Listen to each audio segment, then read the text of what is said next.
8 বছরের শিশুকন্যা থেকে 70 বছরের বিধবা। আমাদের দেশে কারণেই নাই বিন্দুমাত্র নিরাপত্তা। আবার ওই দেশের কিছু আইনজীবী আমাদেরকে আইনের উপরে আস্থা রাখতে বলে। হাস্যকর তোমাদের আইন, যে আইন কিনা টাকার কাছে বিক্রি হয়ে যায় রাতের আধারে। আমার প্রিয় মা বোনেরা, ভিডিওটা অনেক গুরুত্বপূর্ণ, মনোযোগ দিয়ে শুনবেন।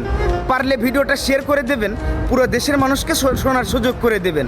আপনাদের নিরাপত্তা আপনাদেরকেই নিশ্চিত করতে হবে। আপনাদের হাতে থাকা মাছ তরকারি কাটা বটি নিয়ে মাঠে নামতে হবে। ধর্ষণকারীদের টুনটুনি কেটে তাদের হাতে ধরিয়ে দিতে হবে। প্রিয় দেশের সর্বস্তরের জনগণ, আপনাদের কাছে অনুরোধ করব, আজকে ওই মেয়ে ধর্ষণ হয়েছে, কাল আমার বোন ধর্ষণ হবে, পরশু আপনার মেয়ে ধর্ষণ হবে। তাই আমরা চাই না আগামীতে আর কোনো বোন ধর্ষণের শিকার হোক, আগামীতে আর কোনো মা আমাদের ধর্ষিতার শিকার হোক। তাই প্রত্যেককেই মাঠে নামতে হবে। ধর্ষণকারীদেরকে কোরআনের আইন দ্বারা বিচার করতে হবে। কোরআনে বর্ণিত আছে ধর্ষণকারীদের কিভাবে বিচার করতে হবে।